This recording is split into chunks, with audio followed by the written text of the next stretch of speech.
नमस्कार, स्वागत है आपका शारीरिक मानव विज्ञान यानी फिजिकल एंथ्रोपोलॉजी के क्लास में। और यह फिजिकल एंथ्रोपोलॉजी का दूसरा क्लास है। पहले क्लास में हमने फिजिकल एंथ्रोपोलॉजी के सिलेबस और इसकी तैयारी कैसे किया जाए, इसके स्ट्रेटजी के बारे में बात किए थे। और ये दूसरा जो क्लास है यह फिजिकल एंथ्रोपोलॉजी के सबसे जो प्रारंभिक टॉपिक्स हैं उनकी समझ विकसित करने के लिए है। और पहला जो टॉपिक है मानव विज्ञान का, तो वह है उद्विकास से संबंधित, यानी मानव का उद्विकास कैसे हुआ, मानव का पृथ्वी पर उत्पत्ति कैसे हुई। और जैसे लोग कहते हैं कि मानव का पूर्वज बंदर था, तो बंदर नहीं, यहां हम इस बात को स्थापित करेंगे कि मानव का पूर्वज वनमानुष, कपि, बानर या एप था। तो उससे भी पहले जो जीवन की उत्पत्ति हुई होगी और उसका उद्विकास, उसका एवोल्यूशन किस प्रकार से धीरे धीरे आगे बढ़ा होगा और वह एप तक पहुंचा होगा, और एप से लेकर मानव तक बनने में जो उसकी मानवीकरण की जो प्रक्रिया हुई होगी, उस प्रक्रिया में कौन कौन से पड़ाव रहे होंगे, कौन कौन सी परिस्थितियां रही होंगी, इन संबंधों पर बेहतर तरीके से समझने के लिए हमारा ये आज का टॉपिक है मानवीय उद्विकास। अगर हम मानवीय उद्विकास को भली भांति तरीके से समझ लेते हैं, इसको अच्छा से, इसका कंसेप्ट हमारे दिमाग में अगर बैठ जाता है, तो फिजिकल एंथ्रोपोलॉजी के अंतर्गत जो 4 क्वेश्चन पूछे जाते हैं, जिनमें से 2 का जवाब हमें देना होता है, तो ये 2 प्रश्न में से एक प्रश्न में हम निश्चित हो सकते हैं कि इसमें से हम एक प्रश्न लिख लेंगे।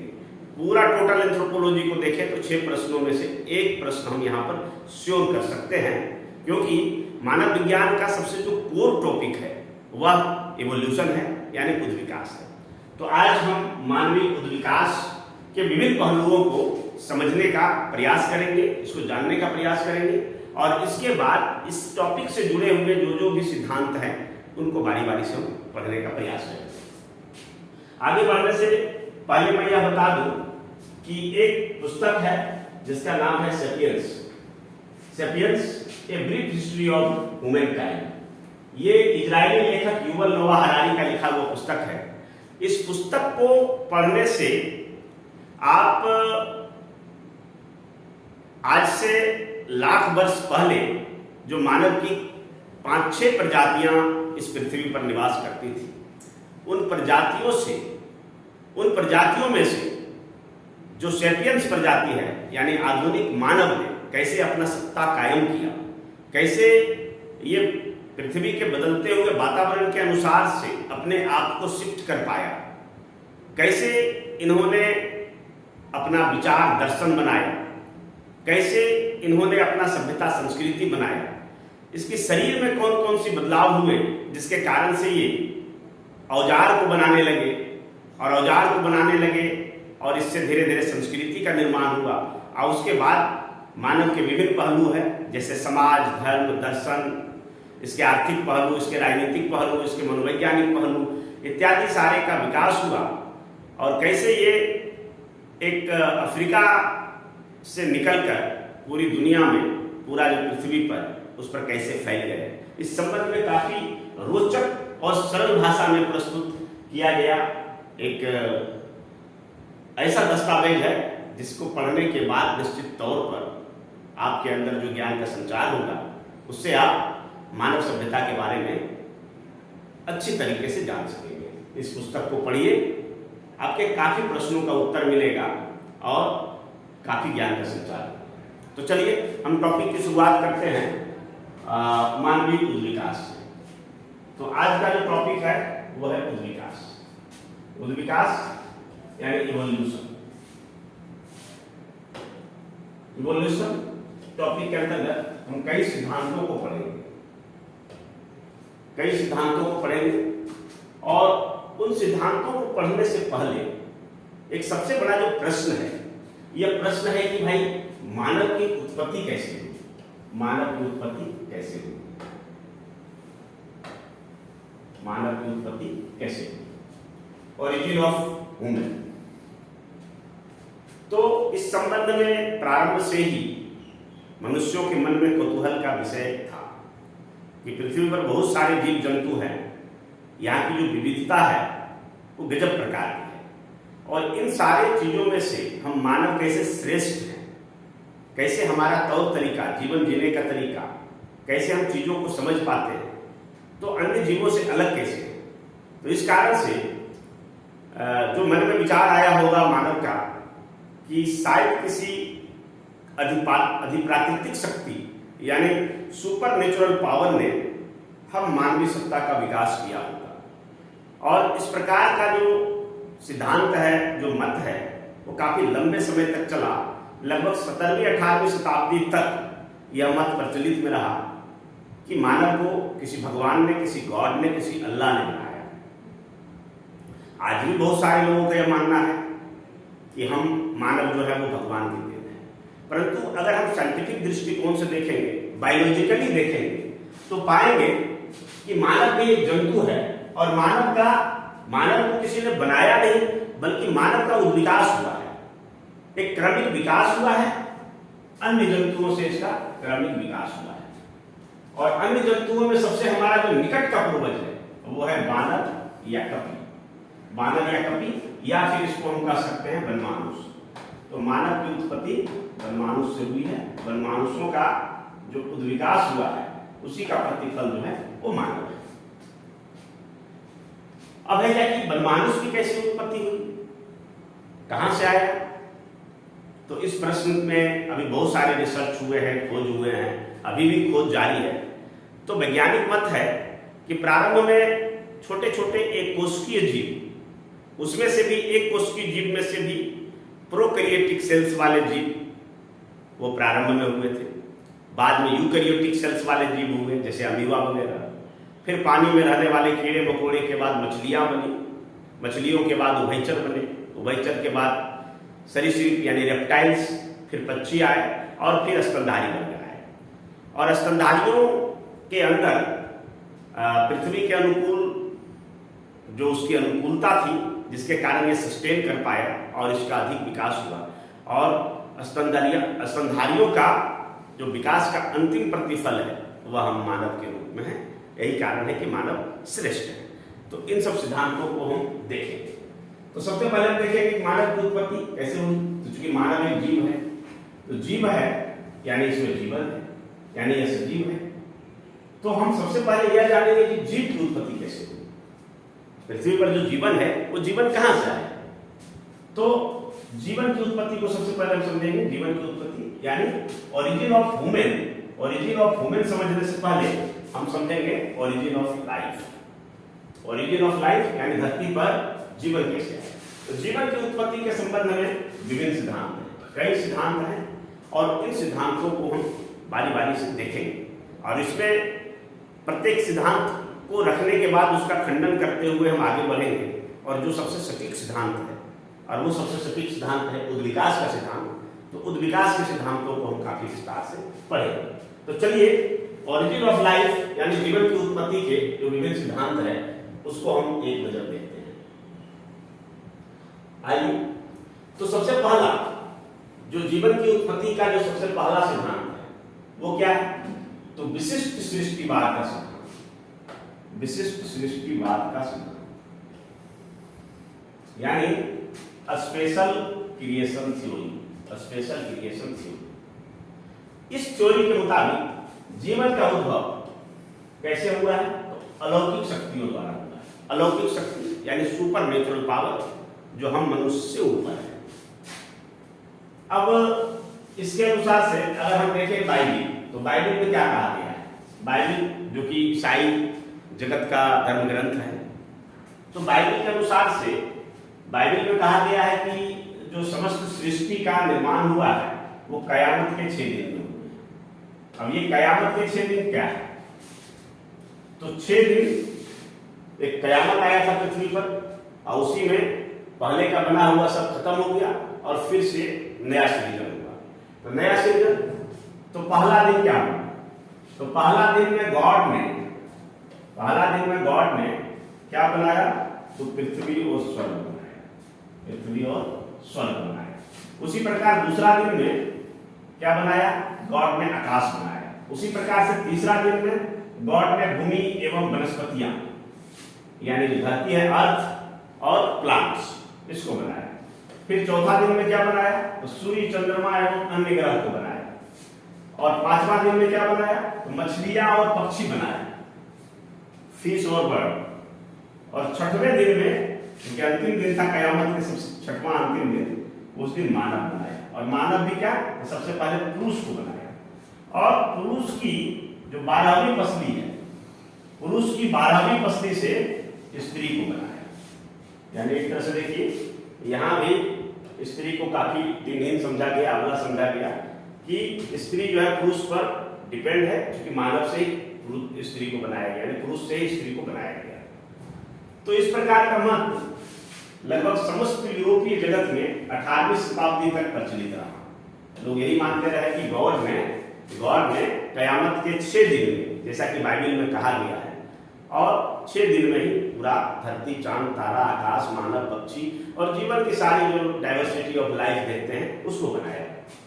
इसी प्रकार का मत कुछ हम अन्य ग्रंथों में भी देख सकते हैं। जैसे हिंदू मत के अनुसार से संपूर्ण सृष्टि का निर्माण ब्रह्मा ने किया। ब्रह्मा ने क्या किया कि मस्तिष्क से, यानी सर से ब्राह्मण को बनाया, भुजा से क्षत्रिय को बनाया, उदर से वैश्य को बनाया और पैर से शूद्र को बनाया। इस प्रकार के मत जो है आप कई हिंदू मैथोलॉजी ग्रंथों में आप देख सकते हैं।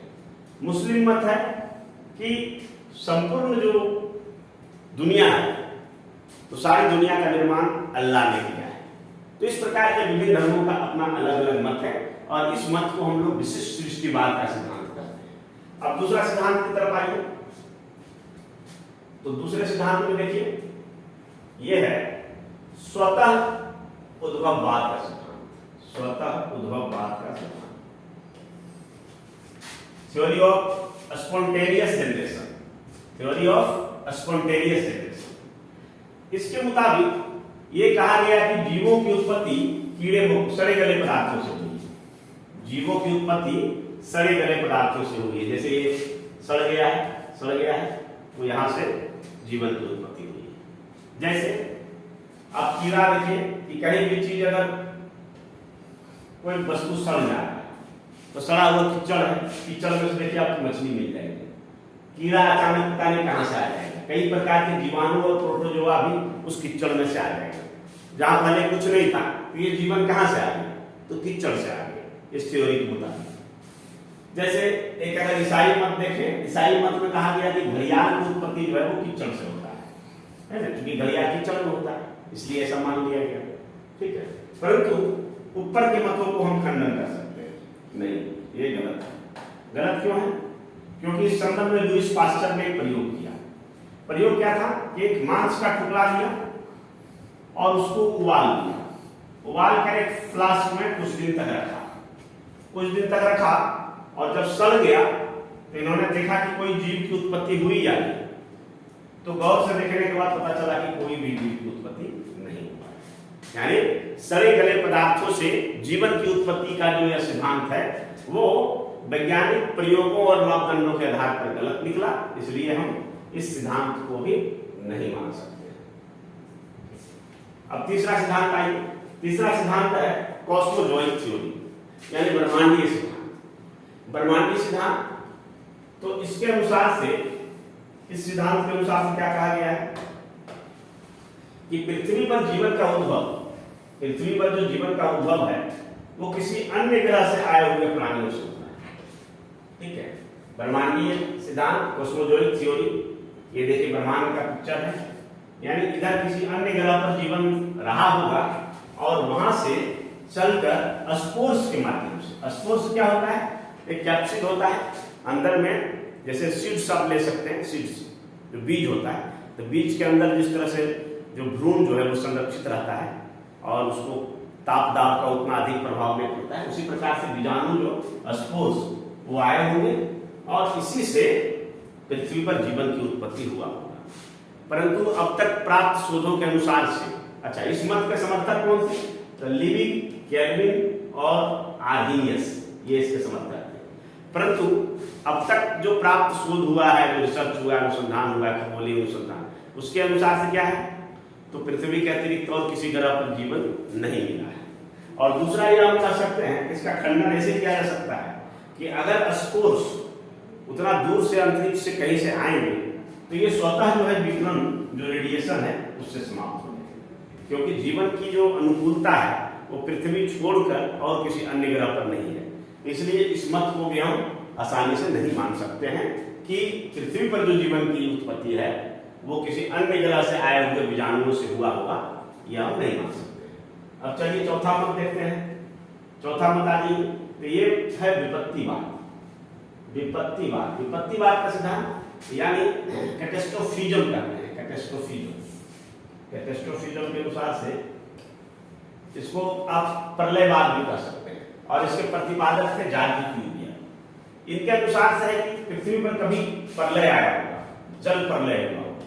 जल प्रलय जैसे भूकंप आया होगा, भूस्खलन हुआ होगा, पहाड़ गिरा होगा, समुद्र के सूखने से जीवन का अलग अलग स्वरूप विकसित हुआ होगा, जैसा कि हम अलग अलग देखते हैं। ठीक है, इस तरह से जल प्रलय आया होगा, पूरा पृथ्वी पर जलमग्न हो गया होगा, और जब फिर शांत हुआ होगा तो फिर जीवन की उत्पत्ति हुई होगी। परंतु इसका हम खंडन इस तरह से कर सकते हैं कि इसका जो है प्रमाण नहीं है। कभी ऐसा पृथ्वी पर जल प्रलय वगैरह आया होगा, उससे जीवन की उत्पत्ति हुई होगी, ऐसा कोई वैज्ञानिक साक्ष्य नहीं है, इसलिए इस मत को स्वीकार नहीं कर सकते। अब आइए पांचवें मत पर चलते हैं। तो पांचवा मत है रासायनिक विकास का सिद्धांत। थोड़ा सा ये लॉजिकल है, थोड़ा सा लॉजिकल है, हालांकि यह भी पूरी तरह से सही नहीं है। रासायनिक विकास का सिद्धांत केमिकल एवोल्यूशन थ्योरी। इस मत के समर्थक थे 1924 में ऑपेरिन, हॉपकिंस और हार्डेन ने यह मत दिया था, और 1953 में मिलर ने इस मत का समर्थन किया था। ठीक है, इसके अनुसार से जीवन का जो निर्माण है, जीव का जो निर्माण है, वो सरलतम जैविक पदार्थों से हुआ होगा। कैसे? तो सबसे जो प्राचीन पदार्थ रहा होगा वो हाइड्रोकार्बन रहा होगा, और हाइड्रोकार्बन समुद्री जल में किसी तरह से घुला होगा, जिससे जटिल कार्बनिक रसायन का निर्माण हुआ। इन जटिल कार्बनिक रसायनों में सबसे जो बड़ा रोल रहा होगा वो प्रोटीन का रहा होगा। प्रोटीन का निर्माण हुआ, प्रोटीन से फिर न्यूक्लियोटाइड का निर्माण हुआ, और न्यूक्लियोटाइड से फिर इसी तरह से प्रोटोप्लाज्म का निर्माण हुआ होगा, यानी जीव द्रव्य का निर्माण हुआ होगा। और हम क्या जानते हैं कि protoplasm is the physical basis of life, यानी प्रोटोप्लाज्म में ही जीवन का भौतिक आधार है। जीवन के कई आधार हो सकते हैं, आत्मा हो सकता है, जीव हो सकता है, शरीर हो सकता है, लेकिन जो भौतिक आधार है वो जीव द्रव्य है।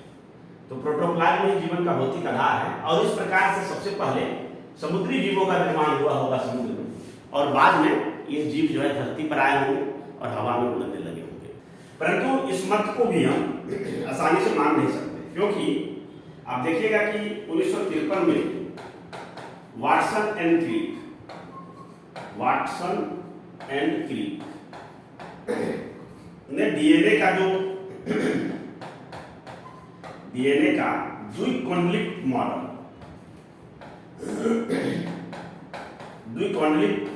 को प्रस्तुत किया, डीएनए का द्विकोणलिक मॉडल।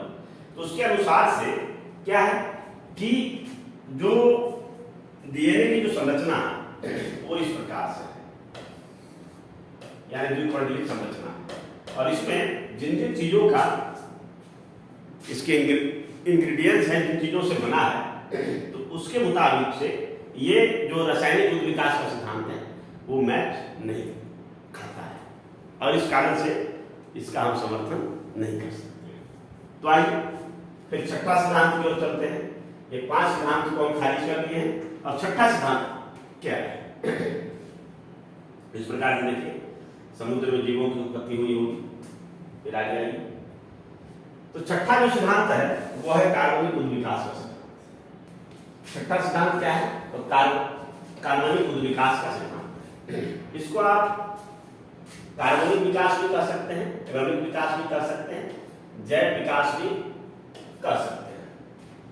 परंतु सभी के लिए एंथ्रोपोलॉजी में एक शब्द का प्रयोग हम लोग करेंगे और वो है उद्विकास।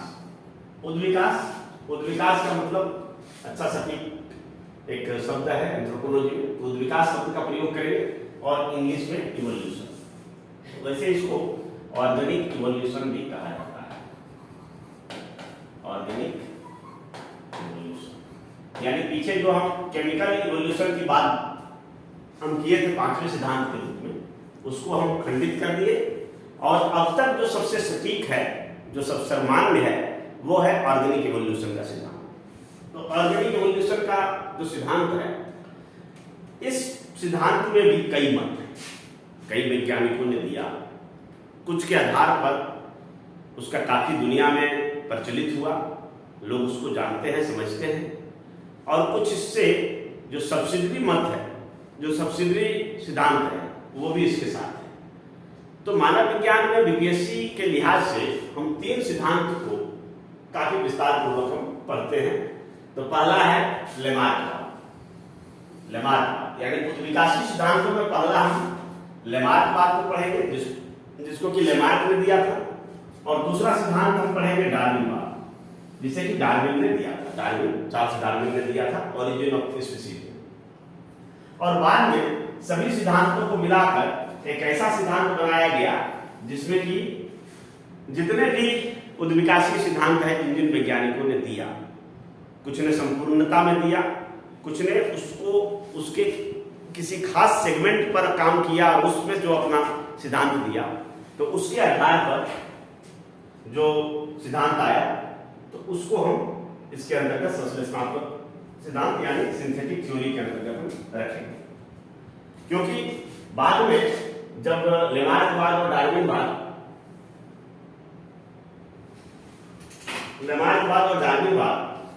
का सिद्धांत आया, तो सिद्धांतों में काफी त्रुटियां आने लगी और उन त्रुटियों के निराकरण के लिए नव लेमार्कवाद, नव डार्विनवाद आया।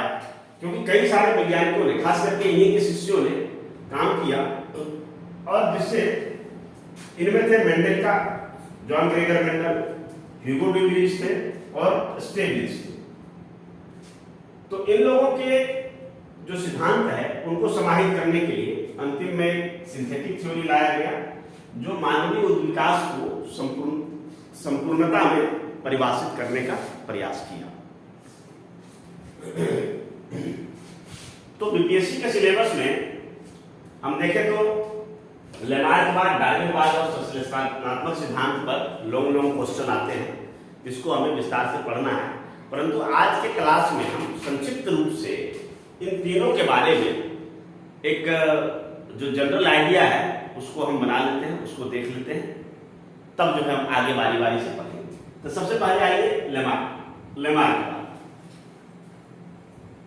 तो आइए हम समझते हैं लेमार्कवाद को संक्षिप्त रूप में, क्योंकि लेमार्कवाद एक बड़ा चैप्टर है, इसको हम आगे अगले टॉपिक में काफी विस्तार से पढ़ेंगे। परंतु लेमार्कवाद का एक एलिमेंट्री आइडिया वो आपको हम यहाँ दे देते हैं। तो अगर लेमार्कवाद की बात करें तो लेमार्क ने क्या बताया था? लेमार्क ने बताया था कि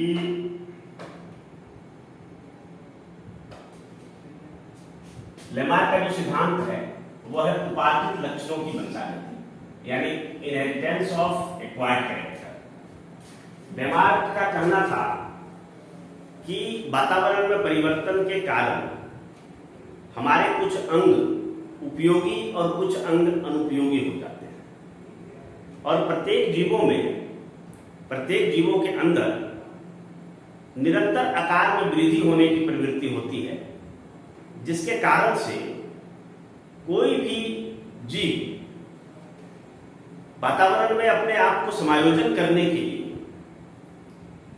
कोई लक्षण को अर्जित करता है, वातावरण से अनुकूलन स्थापित करने के, तो उसकी बाद की पीढ़ियों द्वारा उसे उपार्जित कर लिया जाता है, और यह उपार्जन की प्रक्रिया लगातार चलते रहता है, और वातावरण से अनुकूलन स्थापित करने के क्रम में जो उस प्रकार के अंग है या शरीर, तो उसमें वृद्धि होता है और वो अंग स्पष्ट रूप से उभर कर सामने आता है। और इस तरह से कुछ दिनों के बाद वह जीव, उसकी आने वाली पीढ़ियां अपने मूल जीव से थोड़ा सा डिफरेंस हो जाता है, थोड़ा सा अलग हो जाता है, और इस कारण से नई प्रजातियों की उत्पत्ति होती है। जैसे कि लेमार्क ने जेब्रा और जिराफ की कहानी के माध्यम से समझाया था कि भाई जंगल में पेड़ पौधे की निचली पत्तियां समाप्त हो गई, जिसके कारण से जो प्रजाति अपनी अगली टांग और गर्दन को लगातार ऊपर खींचने का प्रयास करते रहा पेड़ की ऊपरी पत्तियों तक पहुंचने में, वो इस दुनिया में, इस धरती पर रहने में कामयाब हुए, और जो जेब्रा वैसा नहीं कर पाया वो इस धरती से विलुप्त हो गए। या फिर जिन इलाकों में पेड़ पौधों की पत्तियां प्रचुर मात्रा में थी वहां ऐसा नहीं हुआ, और जिसका प्रतिफल है कि जेब्रा के बाद कई पीढ़ियों के बाद लगातार लगभग 1 लाख वर्षों के बाद जिराफ की जो उत्पत्ति हुई, तो उसकी अगली टांग और अगला गर्दन जो है, अगली टांग और गर्दन काफी लंबा हो गया। तो ये था। तो लेमार्क ने उपार्जित लक्षणों की वंशागति का जो सिद्धांत दिया, तो उसमें 4 सिद्धांतों का एक तरह से मेल है।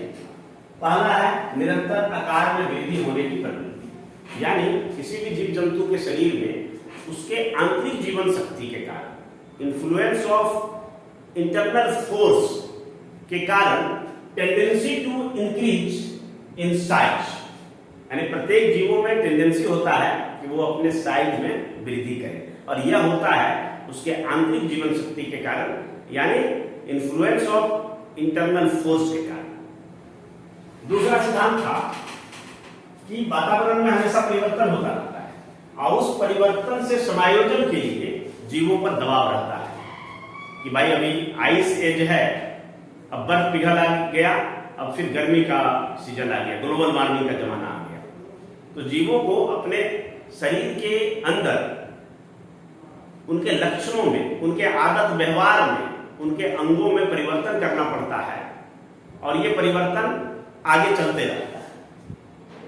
और वातावरण में समायोजन स्थापित करने, नए वातावरण में अपने आप को शिफ्ट करने के लिए क्या होता है कि तीसरा सिद्धांत में कहा जाता है कि जीवों के कुछ अंग अधिक उपयोगी हो जाते हैं और कुछ अंग जो है अनुपयोगी हो जाते हैं। जैसे कई सारे अंग को हम देख सकते हैं कि मानव ने जब पेड़ पर रहना छोड़ दिया तो मानव के पूंछ जो है धीरे धीरे लुप्त हो गए। मानव ने जब भोजन पकाकर खाना प्रारंभ किया और जो औजारों का निर्माण करने लगा, तो इनके नाखून छोटे होते चले गए, इनके दांतों का आकार घटता गया, और मानव जो है अपने मस्तिष्क से अधिक काम लेने लगा, तो मानव का मस्तिष्क जो है का आकार धीरे धीरे बढ़ने लगा। तो इस तरह से हम क्या देख रहे हैं कि वातावरणीय समायोजन के कारण कुछ अंग उपयोगी तो कुछ अंग अनुपयोगी हो जाते हैं। अनुपयोगी अंग धीरे धीरे लुप्त हो जाते हैं, समाप्त हो जाते हैं, और उपयोगी अंग धीरे धीरे विकसित होता है और काफी स्पष्टता के साथ किसी भी जीव में उभर कर सामने आता है, जैसा कि हमने जिराफ के केस में देखा था। आकस्मिकता के कारण कभी कभी नए अंगों का भी अर्जन करना पड़ता है, नए अंगों का भी अर्जन करना पड़ता है, और ये अंग उत्तरोत्तर आगे की पीढ़ियों में विकसित होता चला जाता है। और यही कारण है कि जो किसी जीव द्वारा वातावरणीय समायोजन के लिए ये जो उपयोगी अंग है या नए अंगों का जो अर्जन किया जाता है, वह उनकी वंशजों द्वारा, उनकी अगली पीढ़ियों द्वारा उपार्जित कर लिया जाता है। और ये उपार्जित लक्षण की वंशागति होती है, यानी इसका इनहेरिटेंस होता है। इनहेरिटेंस मतलब एक पीढ़ी से दूसरी पीढ़ी, दूसरी से तीसरी, तीसरी से चौथी, चौथी से पांचवी, लगातार अगले की पीढ़ियों में ये गमन करते रहता है, जिसके कारण से आने वाले 10, 20, 40, 50, 100 पीढ़ियों के बाद ये जीव अपने जो मूल जीव है उससे थोड़ा सा अलग दिखने लगता है और इस तरह से नई प्रजाति का जन्म होता है। लेमार्कवाद का यह सिद्धांत जीवी लेमार्क ने दिया था। एक पुस्तक लिखा गया था और उस पुस्तक का नाम था फिलोसफी जूलॉजी, जो कि 1809 में लिखा गया था। इसी पुस्तक में लेमार्क के सिद्धांतों को हम पाते हैं। अब आइए अगले टॉपिक के रूप में हम देखते हैं डार्विनवाद का भी एलिमेंट्री आइडियाज को हम देख लेते हैं। तो ये डार्विनवाद को चार्ल्स डार्विन ने दिया था, इंग्लैंड के निवासी थे और काफी पॉपुलर हुआ था। इन्होंने एक बुक लिखा था ओरिजिन ऑफ स्पीसीज। ये 1859 यानी 1859 में लिखा गया पुस्तक था ओरिजिन, और इस पुस्तक में जीवों की उत्पत्ति के बारे में अपने 20 वर्षों के शोध और अनुसंधान के माध्यम से जो निष्कर्ष निकला था उसके माध्यम से दिया, जिसके कारण ओरिजिन ऑफ स्पीसीज लोकप्रियता के मामले में बाइबल के बाद दूसरी ग्रंथ हो गया था। इसी सेम टाइम में इंग्लैंड के ही अल्फ्रेड रसेल वेलेस ने डार्विन से मिलता जुलता एक सिद्धांत को रखा था और दोनों के बीच समझौता हो जाने के कारण उस सिद्धांत को हम डार्विनवाद या फिर डार्विनिज्म के नाम से जानते हैं। डार्विन के सिद्धांतों को हम नेचुरल सिलेक्शन भी कर सकते हैं। इंग्लिश में हम नेचुरल सिलेक्शन या फिर हिंदी में हम प्राकृतिक चयन का नाम इसे देते हैं। डार्विन ने जो सिद्धांत दिया था वो नेचुरल सिलेक्शन का सिद्धांत था। इस सिद्धांत के अंतर्गत कई बिंदु हैं। इन बिंदुओं के माध्यम से आगे की क्लास में हम काफी विस्तार पूर्वक इसको समझने का प्रयास करेंगे कि डार्विन ने क्या कहा। तो डार्विन का जो पहला सिद्धांत था वो था कि प्रत्येक जीवों में संतानोत्पत्ति की प्रचुर क्षमता होती है, यानी सभी जीव काफी अधिक मात्रा में संतानोत्पत्ति की क्षमता रखते हैं। परंतु क्या है कि जितने संतानोत्पत्ति होती है सभी जो है सरवाइव कर नहीं पाते हैं, यानी इसका मतलब है कि यहां पर नियंत्रण रहता है। ठीक है, नियंत्रण क्यों रहता है इसको आगे के टॉपिक में देखेंगे। इससे पहले एक दूसरा सिद्धांत है विभिन्नता की सर्वव्यापकता। अभी धरती पर देखिए इतने सारे वेरिएशंस हैं, प्रत्येक जीव जंतु अलग अलग रंग, स्वरूप, आदत, व्यवहार सबका अलग अलग होता है। यहां तक कि एक ही जाति की अनेक प्रजातियां होती है। जैसे अगर कुत्ते के ले लीजिए, कुत्ते की भी 100 से अधिक प्रजातियां होती है। धान ले लीजिए, धान की 1500 से अधिक प्रजातियां हैं। आम को रख सकते हैं, आम की भी बहुत सारी प्रजातियां हैं। एक प्रजाति के अंदर भी कोई दो जीव आपस में समरूप नहीं होते। जैसे कि आप उदाहरण के तौर पर ले सकते हैं इतने सारे मानव, परंतु किसी भी मानव का शक्ल जो है पूरी तरह हूबहू दूसरे से मिलता नहीं है। तो ये जो विभिन्नता है, तो इतनी सारी विभिन्नताएं कैसे आई, डार्विन के सिद्धांतों में इसको व्याख्या करने का प्रयास किया गया। हालांकि पूरी तरह से सफल नहीं हो पाया, परंतु हम इसको भी देखेंगे। तो आप देखेंगे इन विभिन्नताओं के बीच ये जो नियंत्रण होता है, तो नियंत्रण होता है इसका मतलब है कि अस्तित्व के लिए संघर्ष होता है। तीसरा बिंदु में हम देखेंगे प्रत्येक जीव को अपना अस्तित्व बचाए रखने के लिए आपस में संघर्ष चलता है, अस्तित्व के लिए संघर्ष चलता है, यानी स्ट्रगल फॉर एग्जिस्टेंस, चलता है। और यह 3 प्रकार का होता है। एक होता है इंट्रा स्पेसिफिक स्ट्रगल, यानी सजातीय संघर्ष। एक ही जाति के बीच जब आपस में संघर्ष होता है तो उस संघर्ष को हम इंट्रा स्पेसिफिक संघर्ष करते हैं। जैसे भोजन, पानी, आवास के लिए अब हिरन के बीच संघर्ष हो रहा है, मानव के बीच संघर्ष हो रहा है, उसको सजातीय संघर्ष। उसका दूसरे स्तर पर रखते हैं हम अंतरजातीय संघर्ष। हिरन और बाघ के बीच जो संघर्ष होता है, बाघ चाहता है हिरन को खा जाए, हिरन जो है वो अपनी जान बचाने के लिए भागता है। बगुला और मछली के बीच जो संघर्ष दिखते हैं, या मानव का ही ले लीजिए, विभिन्न जीव जंतुओं और विभिन्न प्रकार के जीवाणु विषाणुओं के साथ जो हमारा संघर्ष चलता है, ठीक है, तो ये अंतरजातीय संघर्ष हो गया। और तीसरा प्रकार का जो है वो वातावरणीय संघर्ष है, इन्वायरमेंटल स्ट्रगल है। तो प्रत्येक जीवों को जिस वातावरण में रहता है वहाँ वातावरण एक समान नहीं रहता है, बल्कि उसमें हमेशा चेंजेज आते रहते हैं। वातावरण में आंधी, तूफान, बाढ़, ओला, पाला, बिजली, सारा चीज होते रहता है, और इसी में उसको संघर्ष करके अपने आप अस्तित्व को बचाए रखना है। तो इस कारण से ये 3 प्रकार का जो अस्तित्व के लिए संघर्ष होता है, तो ये जो है संतानों उत्पत्ति की प्रचुर क्षमता के बाद भी इस पर नियंत्रण रखता है। अब इस संघर्ष में, जीवन का जो संघर्ष चल रहा है, इस संघर्ष में जो योग्य हुआ, जो जीव सामर्थ्यवान हुआ, जो प्रकृति के अनुकूल हुआ, जिसके अंदर योग्यता है, जिसके अंदर बदलते वातावरण के साथ शिफ्ट करने की, समायोजन करने के लिए या एडेप्टेशन करने के लिए, अनुकूलन स्थापित करने की योग्यता है, तो उसी की उत्तरजीविता होगी, यानी सर्वाइवल ऑफ द फिटेस्ट। इस सिद्धांत को हम लोग क्या बोलेंगे? सर्वाइवल ऑफ द फिटेस्ट, यानी योग्यतम की उत्तरजीविता। योग्यतम की उत्तरजीविता होगी और उसी को फिर प्रकृति चुनेगी। जो जीव सामर्थ्यवान होंगे, योग्यवान होंगे, बलवान होंगे, प्रकृति के अनुकूल होगा, जिसमें नए वातावरण, बदलते वातावरण के साथ शिफ्ट करने का लक्षण होगा, गुण होगा, उसी को प्रकृति चुनेगी और उसी की उत्तरजीविता चलेगी। इस सिद्धांत को अल्फ्रेड रसेल वेलेस योग्यता की उत्तरजीविता कहते थे, जबकि चार्ल्स डार्विन इसको प्राकृतिक चयन कहते थे। तो ये पूरे सिद्धांत को प्राकृतिक चयन के सिद्धांत के नाम से ही जाना जाता है। अब देखिए 5वां पॉइंट में कि वातावरण में निरंतर परिवर्तन होते रहता है। वातावरण में निरंतर परिवर्तन होता है और इसी परिवर्तन के लिहाज से ये प्रकृति द्वारा चुने गए जो जीव हैं, तो प्राकृतिक चयन में जिसका चुनाव किया गया, वो उस अलग अलग वातावरण के अनुसार अपने आप को लगातार शिफ्ट करने का प्रयास करते रहते हैं और अलग अलग वातावरण होने के कारण अलग अलग वातावरण में अलग अलग रंग, रूप, आकार, आदत, व्यवहार, शैली के जीव जंतुओं का विकास होता है और यही कारण है कि नवीन जातियों की उत्पत्ति होती है, ओरिजिन ऑफ न्यू स्पीशीज। तो हम इस जगत में, इस संसार में इतने जो डाइवर्सिटी देख रहे हैं, इस डाइवर्सिटी का कारण है डार्विनवाद ने जो सिद्धांत दिया है कि आपस में स्ट्रगल चलता है, वातावरण के अनुसार शिफ्ट करने के लिए जो अपने आप को समायोजन करता है उसको प्रकृति चुनता है और यही कारण है कि अलग अलग वातावरण में अलग अलग प्रकार के जीव जंतुओं का विकास होने से नई नई प्रजातियों का विकास होता है। तो ये डार्विनवाद को हम उद्विकास के रूप में अच्छी तरीके से हम समझ सकते हैं।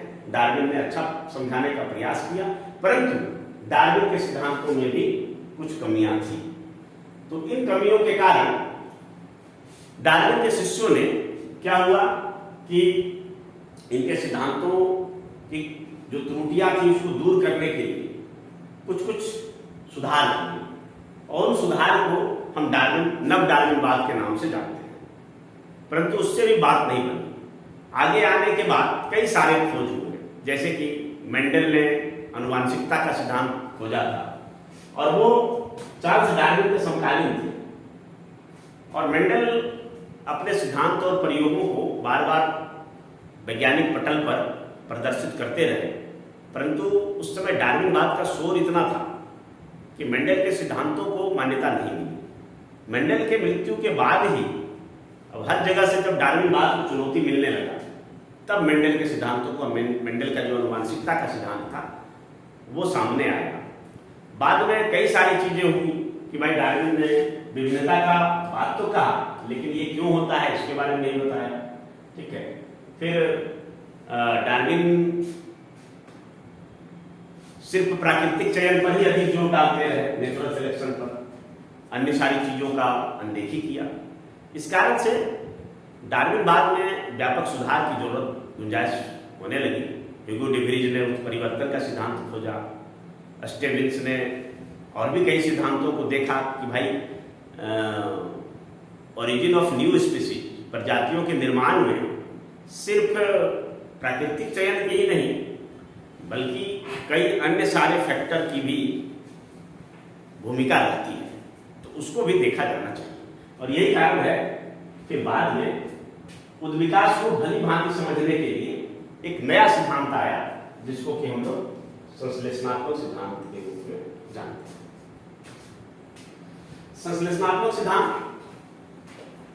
जैसा कि मैंने पहले ही बताया, जितने भी उद्विकासीय सिद्धांत हैं उन उद्विकासीय सिद्धांतों में जो त्रुटियां थी, जो कमियां थी, उन कमियों को दूर करने के लिए संश्लेषणात्मक सिद्धांत यानी सिंथेटिक थ्योरी लाया गया, चाहे वो डार्विनवाद हो, लेमार्कवाद हो और अन्य वैज्ञानिकों द्वारा खोजे गए जैसे मेंडलवाद हो या फिर उत्परिवर्तनवाद हो, इन सारी चीजों को रखा गया। कब रखा गया?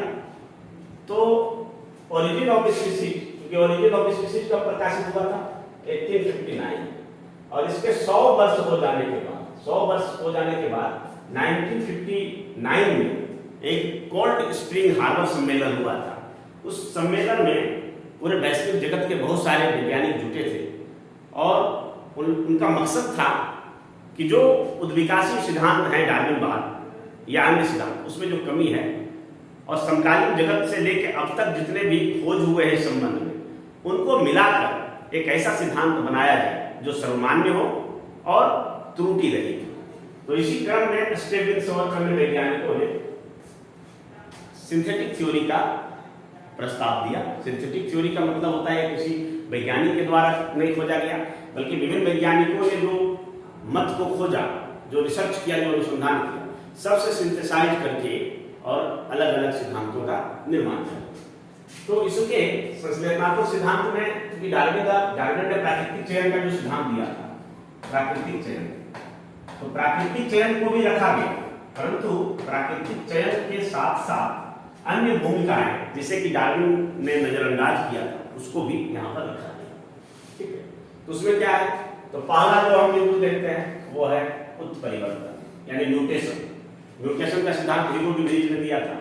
और हमारे जीन में म्यूटेशन होता है, कभी अचानक होता है, कभी धीरे धीरे होता है और कभी ह्यूज लेवल पर होता है, बड़े लेवल पर होता है। तो ये दो प्रकार के होते हैं, एक होता है क्रोमोसोमल म्यूटेशन और एक होता है जीन म्यूटेशन। तो क्रोमोसोमल म्यूटेशन होगा तो इससे जो है बड़े आकार का बदलाव दिखने को मिलेगा, और जब जीन म्यूटेशन होगा तो धीरे धीरे उसमें बदलाव देखने को मिलेगा। फिर जीन अपसरण, दूसरा है जीन अपसरण। अचानक यदि कुछ जीन किसी जाति से लुप्त हो गया तो वहां जो गैप आया तो उसके कारण से जो बदलाव आता है। फिर तीसरा हो गया पृथक्करण। अगर कोई जीव जंतु अपना मुख्य भूमि से अलग हो गया, यानी बीच में नदी हो गया या धरती का टुकड़ा, जैसे मेडागास्कर पहले इधर था और वो धीरे धीरे अफ्रीका से सट गया, तो ये भी महत्वपूर्ण रोल अदा करता है। फिर जो है आता है विभिन्नताएं। अब विभिन्नताएं का कारण क्या है? परिवर्तन सबसे प्रमुख कारण है। इतने जो जीव जंतु वेरिएशन है, तो जितने भी विभिन्न प्रकार के जीव जंतु हैं, अलग अलग उसका जीन पूल होता है और इस कारण से अलग अलग दिशा में उसका जो विकास होता है, तो ये एक प्रजाति निर्माण के लिए बहुत ही सहायक होता है। तो विभिन्नताएं। फिर है संकरण। जब अलग अलग प्रजातियों के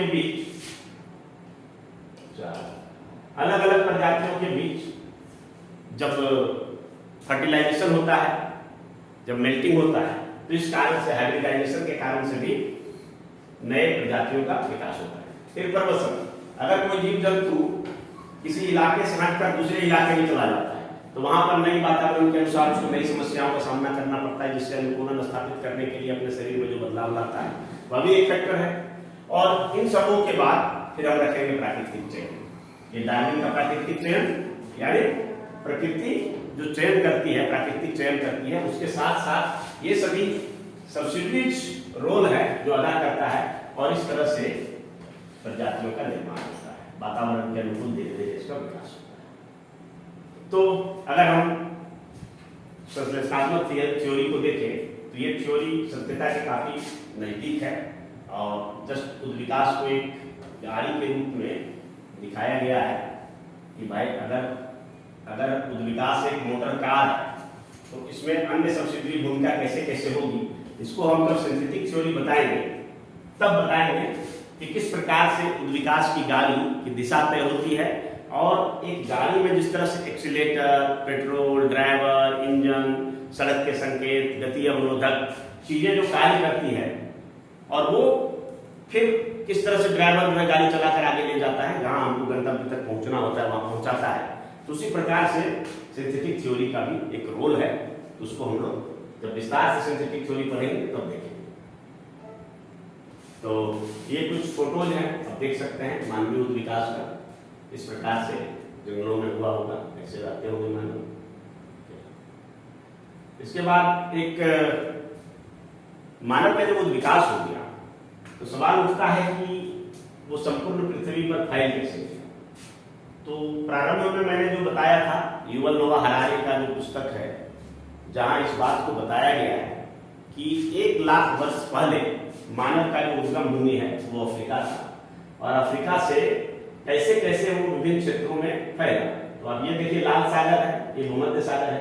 तो यहाँ पर पहले सुएज नहर नहीं कब विकसित हुआ था, इधर से यहाँ चला गया, और यहाँ से इसकी कुछ शाखाएं इधर यूरोप में जाके बस गई, और कुछ शाखाएं अरब आ गई। एक पोर्शन ये भी हो सकता है कि यहाँ से गया होगा, फिर अरब पर्याय द्वीप से यहाँ से होकर ये एशिया में चले जाएंगे, मुख्य एशिया के मुख्य भूमि पर। और फिर यहाँ आने के बाद ये बाल्टिक सागर के तट से होते हुए एक शाखा इधर चले आएगी, साइबेरिया क्षेत्र में है, और दूसरी शाखा इंडिया आ गए, और इंडिया से फिर ये बर्मा आ गए, और बर्मा से फिर इंडोनेशिया मलेशिया होते हुए फिर ऑस्ट्रेलिया चले आए, और फिर यहाँ बर्मा से फिर यहाँ चाइना का जो पूर्वी चाइना तक है वहां गए, और एक शाखा जो कि साइबेरिया से होकर इधर जो है मध्य एशिया होते हुए चाइना चले आए, और एक शाखा इधर से होकर जापानी और कोरियाई द्वीप में पहुंच गए, और यहाँ से फिर एक शाखा ये अलास्का चूंकि जुड़ा हुआ है पृथ्वी गोल है, तो अलास्का के क्षेत्र से होते हुए ये उत्तरी अमेरिका पहुंचे, और दूसरी शाखा जो कि यहाँ से होते हुए ठंडे प्रदेशों नॉर्थ पोल से होते हुए ग्रीनलैंड पहुंच गए। उत्तरी अमेरिका से कुछ क्षेत्र आया, तो ये उत्तरी अमेरिका से लेकर फिर ये चले गए उधर कनाडा तरफ चले गए, और फिर यहाँ कैरिबियाई प्रदेशों में आ गए, और ये फिर उत्तरी अमेरिका होते हुए दक्षिण अमेरिका चले गए। तो इस प्रकार से मानव का उद्गम भूमि जो कि अफ्रीका था, और वहां से इस तरह से इसका ट्रांसह्यूमेंस हुआ, जिसको कि मानव प्रवास कहते हैं। किसी न किसी वातावरण में परिवर्तन के कारण, या भोजन की तलाश में, या फिर जीवन की अनुकूल परिस्थितियों को ढूंढने के लिए मानव जो है धीरे धीरे सर्वत्र धरती पर फैल गया, और एक तरह से यह विश्व विजेता बना। तो इसके बारे में और हम अधिक चर्चा आगे करेंगे। फिलहाल हमारा यह क्लास है एंथ्रोपोलॉजी या संपूर्ण एंथ्रोपोलॉजी, सोशल एंथ्रोपोलॉजी का लगभग संपूर्ण क्लास हो गया है, फिजिकल एंथ्रोपोलॉजी का अभी चल रहा है, इंडियन एंथ्रोपोलॉजी का भी चलेगा।